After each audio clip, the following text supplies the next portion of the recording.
another international speaker coming up now. I'd like to welcome David Bao. David is the Product Marketing Director for Global Strategic Alliances for Juniper. Juniper, of course, a very old partner of NEC Exxon. Many networks being deployed on this particular technology. Thank you, David, and also thank you for your support towards the event. It is much appreciated. Thank you so much.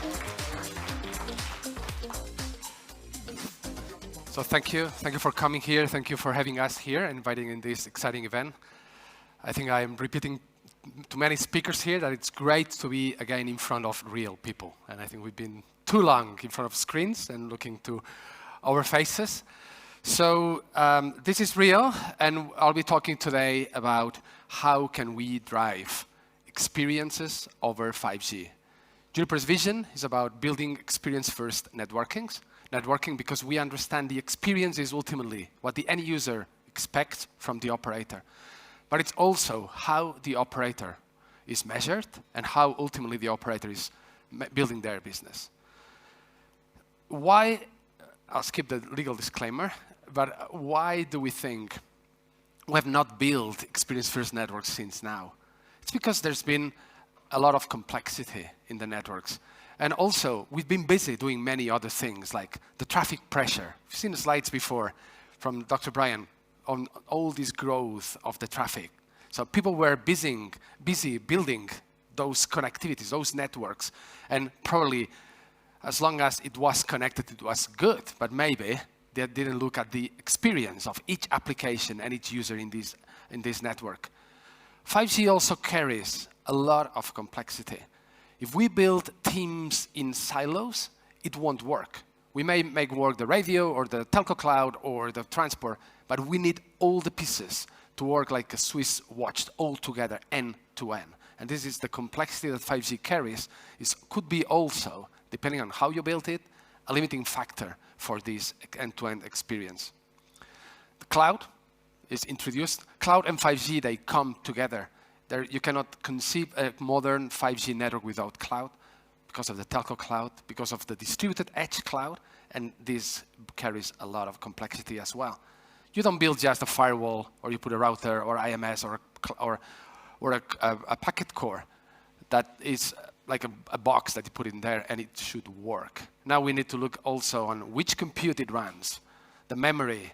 We need to make sure that we can scale up, scale down, depending on the times of the day, and we need to make sure that it's performing well with the software updates and everything. So cloud adds an extra complexity, but also adds a lot of agility.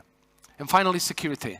Juniper is not only an IP and transport company, we also provide security. We understand that space pretty well, and we are serving a lot of the large operators in that space. The more complexity you build in a network, the higher the security threats will be. You have many other areas of potential attacks.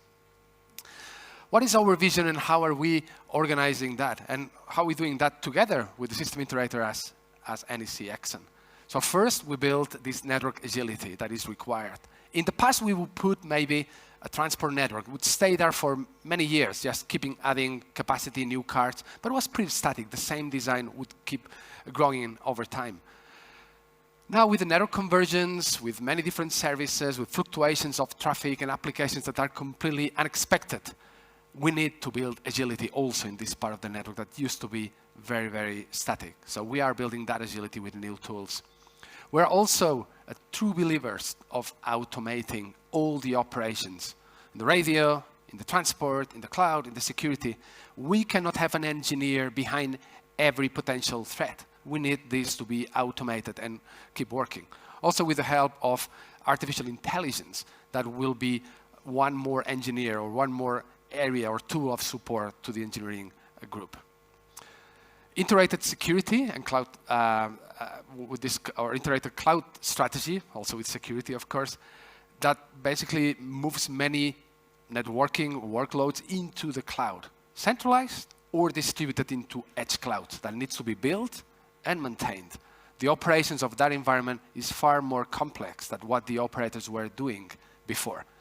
And finally, end-to-end security. I mentioned security a couple of times already now. Security is extremely important, but it's not one box that you buy from your preferred vendor. security needs to build in all the processes and end-to-end. Cannot be just in one place. Security from the radio, in the transport, in the core, of course, and in all the international or connections towards the internet. Juniper strategy, or Juniper foundation for the experience-first networking relies on those three big pillars on the bottom that we see. So the first one is building scalable IP fabrics, which is extremely important. You cannot build massive radio access and then have a bottleneck somewhere in your network.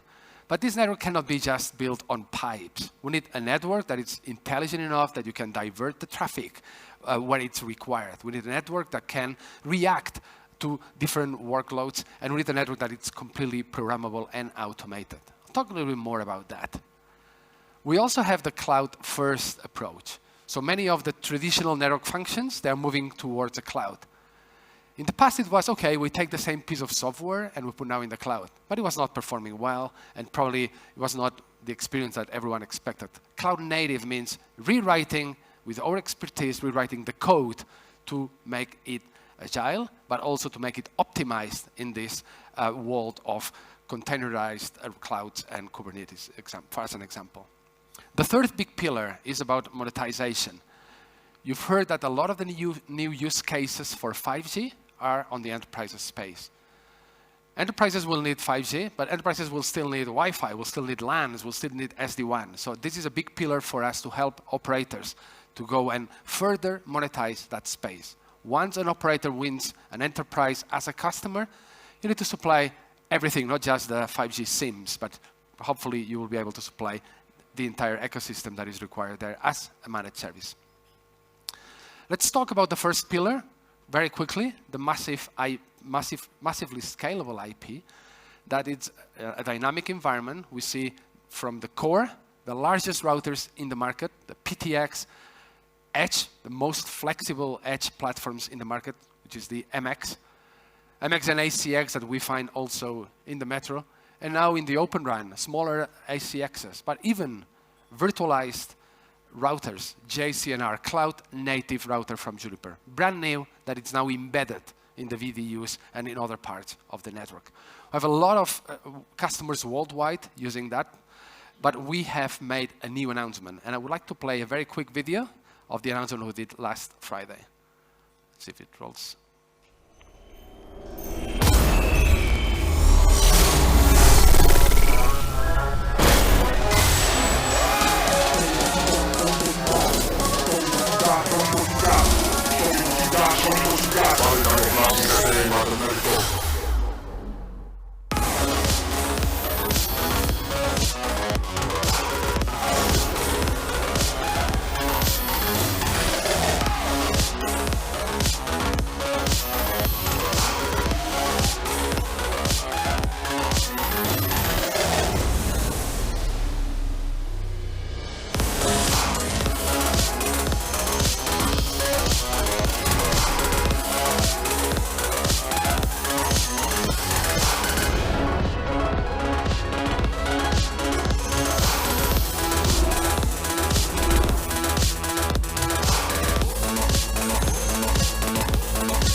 At Juniper, I think we created a new segment in the industry. This is what we call the Cloud Metro. Cloud Metro has different attributes. You've seen them in this cool video before, but it goes beyond what is just supposed to be the traditional routing that we all have in mind.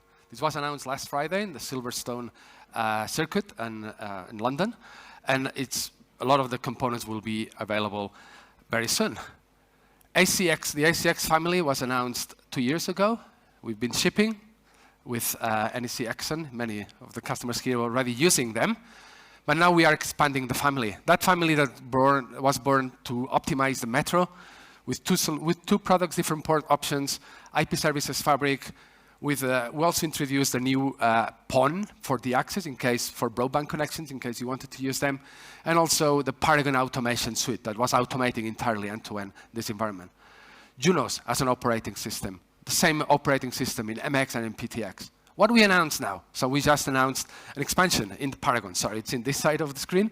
But basically we announced AI-enabled automation for the operations of the network, but also cloud-delivered automation as a service, meaning that deploying now a router in the field, in the metro, in a remote space near the base station, it will require an engineer in the field going and scanning a QR code and uploading it into the system that will download the software and all the configuration automatically. So we're trying to simplify this part to make the maximum scalability of the deployments and accelerate them.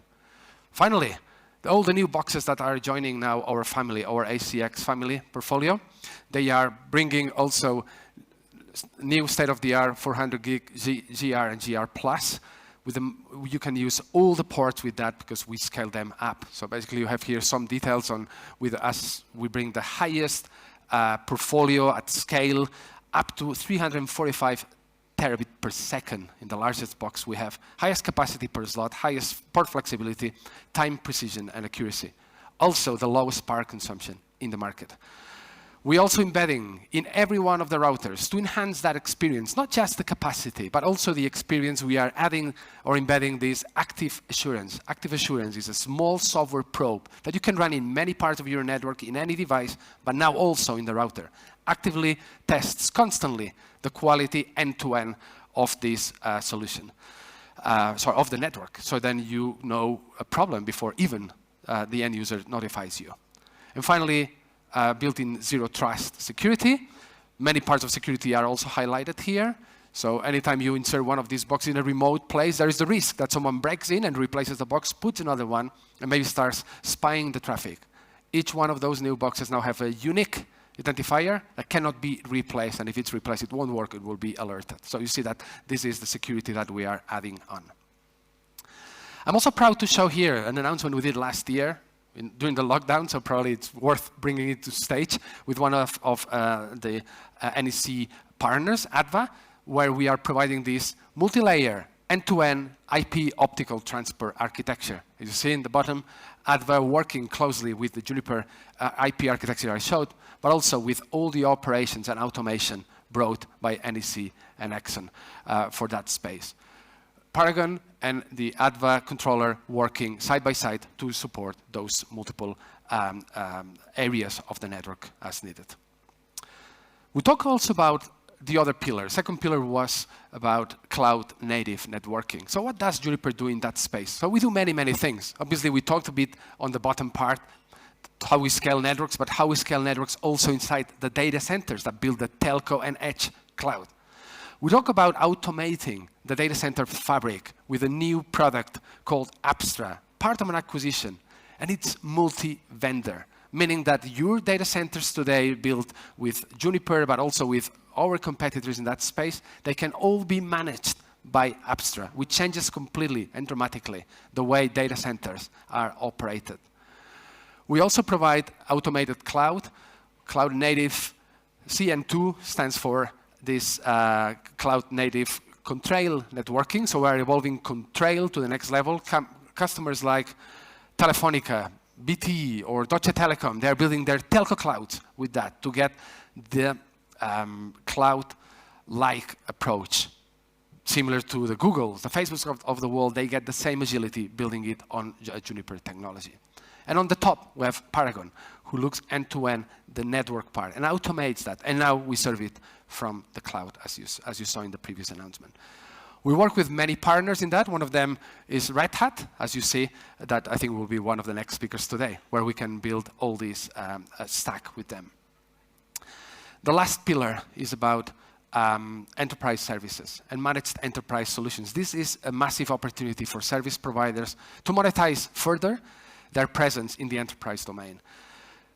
We know that private 5G is a hot topic, but we know also that not many devices will support 5G. Robots, cameras may still be on Wi-Fi or wired, and this is why it's so important, the portfolio that Juniper brings here with Juniper Mist, AI-driven enterprise networking solutions for the campus, which brings a full stack, the only full stack in the market or in the industry that it's truly under the same umbrella of AI. We call it Mist AI. It includes wireless LAN, so Wi-Fi, the most powerful Wi-Fi you can find, wire LAN, and SD-WAN, all in one stack. You can buy components independently, or you can get them all at the same time. This is by Gartner, is in the top right quadrant. So anyone in this room looking for a new Wi-Fi or new LAN solution should really look into that, because Gartner has qualified it for 2 years in a row as the top right vendor in their Magic Quadrants. And finally, security. Security oversees all the parts, as we saw. We need to provide 5G security at many parts at scale. It cannot be just security that maybe you need to keep adding boxes, because security cannot be the bottleneck of your investment. And security, basically, you need to rely on a company that understands how to distribute that in many parts of the network. We bring all sorts of security, but things such as DDoS protection at scale, the most scalable and cost-effective DDoS solution, for example, in the market, that it's embedded on MX, for example. Microsegmentation and other hot topics on the security domain. The last part I wanted to talk about in the automation space, especially in a forum like this one where we talk about Open RAN. We talk here about RIC, so the RAN Intelligent Controller. The RIC is a very important piece. It's new in the architecture. It's defined by the Open RAN standards. And basically what it does, it stays very close into the access and it manages the experience at the radio domain. So Juniper brings one of the first RIC solutions in the market. We bring the 2 components that are standardized, what we call the near real-time RIC, that sits very close to the radio, to the base stations, and the non-real-time RIC, that stays more centralized and overlooks all the base stations. With that, we can basically provision and calculate on real time, thanks to AI as well, we can calculate the best experience and provide it to the users in the radio. So you see that Juniper is moving into the radio space without building the radio, but providing an operating system open for that. A couple of important things here. I think it was Anthony before that talked about this innovation that can be brought by many enterprises or startups or 2 students here and there. Open interfaces means that we bring X apps or we bring R apps. This is also defined by the standard, but we made it very open for anyone to innovate and build applications that bring intelligence that maybe can provide the performance to certain applications that they are building in those parts of the network very, very easily. So Juniper believes on open standards. We build them end-to-end, and I just wanted to touch on this part. RIC will be the last part probably that needs to be open now and made it available to all the developer community to fine-tune the experiences. A few use cases wanted to bring up. So 5G, probably one of the biggest differentiators. Many people will have been using 5G in your mobile phones. What we see is, okay, we have more capacity, more throughput, better latency. That's it. But do we need that for everyone? Are you paying more for 5G? At home, I pay exactly the same for 5G than 4G. So what is the monetization? Monetization will come from the different use cases that are brought by 5G. One of them will be the 5G network slicing and provide a separated slice with a differentiated experience for each one of the customers or applications. To do that, you need to orchestrate it end-to-end. You cannot do it manually. It needs to be fully automated, and Juniper plays in that space for the radio with RIC and in the transport with the Paragon portfolio we presented. We also provide this, we want to measure the experience, and this is why we provide this Paragon active assurance that I mentioned before, those probes that constantly track and trace the quality of that experience end-to-end. Here on this side, we have the distributed cloud native RAN. I think it was the Rakuten presentation before. We saw the VDU and the CU, etc., in different parts of the architecture. Now we are able to embed a software router, cloud optimized, or Juniper cloud native router embedded in the VDU. You don't need a server to run a software for the DU, and next to that, a router with 1 port here, 1 port there. Why don't we embed this router inside the DU? So in many cases we do that. And we're doing that with the 2 most innovative 5G providers in the world. They are now using this solution from Juniper. So the Juniper routing expertise embedded in the cloud domain. And finally, building telco cloud, building edge cloud, and managing it at scale. So how many edge cloud sites you will need? We don't know. We don't want to anticipate that future that we learn that we may fail, but we want to build it for scale. We don't know it will be small or very large, but we need to measure and be able, to manage that model. So with that, I would like to bring it to the last slide. So today we talked about this experience-first networking with the best-in-class solutions in a very open and secure networking architecture that Juniper provides. There is a space for Juniper, there is space for many other vendors. And there is also space for a trusted partner also like NEC Exxon that will provide this experience or bring that experience to our customers. We understand we walk into a complex world. Iterating multiple components takes time. Why don't we just take advantage of all this global experience that we have, we get from NEC and Exxon, that we can bring it to you and shorten the time that it will take to get those solutions. Iteration and projects end-to-end, and also these advanced go-to-market models that they bring. It's not a new relationship. We've been together for many years now, and also I'm glad to say that NEC is the Partner Alliance of the Year for Juniper for the last 2 years in a row. So 3 years, sorry, in a row. And also we have some good reference customers, Telefonica, Hirotel here in Africa, I think they're here in the room. Also Zurich Telecom or Tigo, Millicom in Latin America. So with that, thank you very much for your time, and I'll see you around. Thank you, Mark. Thank you, Mark.